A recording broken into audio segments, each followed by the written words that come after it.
Misteri dakwaan yang digarisbawahi JPU. Detil rencana jahat Ferdi Sambo. Berikut isi lengkap dakwaan sidang Ferdi Sambo yang digarisbawahi. Jenderal Pecatan Ferdi Sambo menjalani sidang perdana pada Senin 17 Oktober 2022 di PN Jakarta Selatan.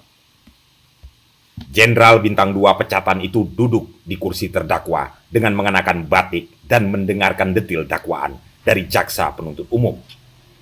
Dakwaan jaksa penuntut umum setebal 97 halaman. Berikut kami sajikan detil dakwaan yang digarisbawahi oleh JPU yang berisi penekanan tentang rencana jahat pembunuhan Brigadir Joshua ini, sehingga dia bisa dijerat dengan pasal 340 KUHP pembunuhan berencana. Hal pertama yang digarisbawahi adalah berikut. Mendengar cerita sepihak yang belum pasti kebenarannya tersebut membuat terdakwa Ferdi Sambo, SH, SIK, MH menjadi marah. Namun dengan kecerdasan dan pengalaman puluhan tahun sebagai seorang anggota kepolisian, sehingga terdakwa Ferdi Sambo, SH, SIK, MH berusaha menenangkan dirinya, lalu memikirkan serta menyusun strategi untuk merampas nyawa korban Nofriansah Yosua Huta Barat. Berikutnya yang digarisbawahi dalam dakwaan adalah kalimat seperti ini. Lalu terdakwa Ferdi Sambo, SH, SIK, MH berkata lagi kepada saksi Richard Eliezer Pudihang Lumiu dengan menyatakan peran saksi Richard Eliezer Pudihang Lumiu adalah untuk menembak korban Nofriansah Yosua Huta Barat. Sementara terdakwa Ferdi Sambo, SH, SIK, MH akan berperan untuk menjaga saksi Richard Eliezer Pudihang Lumiu. Karena kalau terdakwa Ferdi Sambo, SH, SIK, MH yang menembak, dikhawatirkan tidak ada yang bisa menjaga. Ini juga digarisbawahi oleh JPU.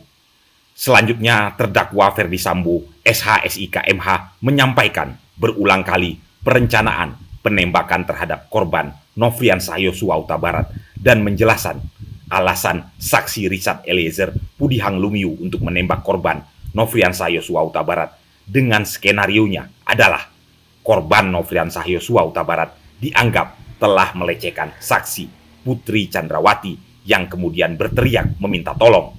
Lalu saksi Richard Eliezer Pudihang Lumiu datang. Selanjutnya korban Nofriansah Yosua Huta Barat menembak saksi Richard Eliezer Pudihang Lumiu dan dibalas tembakan lagi oleh saksi Richard Eliezer Pudihang Lumiu. Kalimat ini juga digarisbawahi. Untuk meminimalisir perlawanan korban Nofriansah Yosua Huta Barat ketika rencana jahat tersebut dilaksanakan, maka harus dipastikan korban Nofriansah Yosua Huta Barat dalam keadaan sudah tidak bersenjata.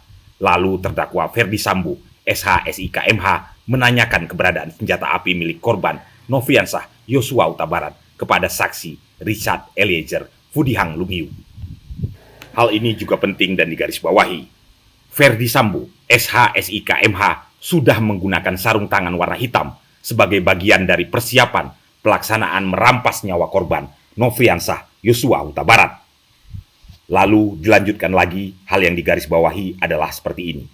Lalu terdakwa Ferdi Sambo, SH, SIK, MH mengatakan kepada saksi Richard Eliezer Pudihang Lumiu, "Kokang senjatamu." Setelah itu, saksi Richard Eliezer Pudihang Lumiu mengokang senjatanya dan menyelipkan di pinggang sebelah kanan. Selanjutnya ada pula yang digarisbawahi seperti ini.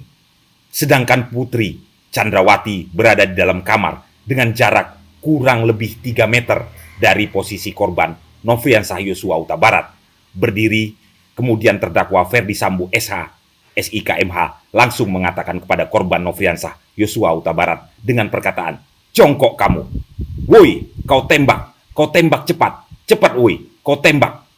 Seharusnya terdakwa Ferdi Sambo, SH, SIK, MH sebagai seorang perwira tinggi di kepolisian negara Republik Indonesia berpangkat Inspektur Jenderal yang sudah lama berkecimpung dalam dunia hukum sepatutnya bertanya dan memberikan kesempatan kepada korban Nofriansah Yosua Huta Barat untuk menjelaskan tentang hal yang terjadi sebagaimana cerita saksi Putri Chandrawati.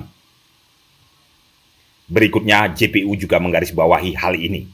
Setelah mendengar teriakan terdakwa Ferdi Sambo, SH, SIK, MH lalu saksi Richard Eliezer Pudihang Lumiu, sesuai dengan rencana jahat yang telah disusun sebelumnya, dengan pikiran tenang dan matang, serta tanpa ada keraguan sedikit pun, karena sudah mengetahui jika menembak akan mengakibatkan dirampasnya nyawa korban Nofriansah Yosua Huta Barat, langsung mengarahkan senjata api Glock 17 nomor seri MPY 851 ke tubuh korban Nofriansah Yosua Huta Barat dan menembakkan senjata api.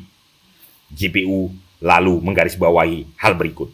Selanjutnya, terdakwa Ferdi Sambo SH.SIK MH dengan akal liciknya untuk menghilangkan jejak serta untuk mengelabui perbuatan merampas nyawa korban Nofriansah Yosua Huta Barat, kemudian terdakwa Ferdi Sambo menembak ke arah dinding.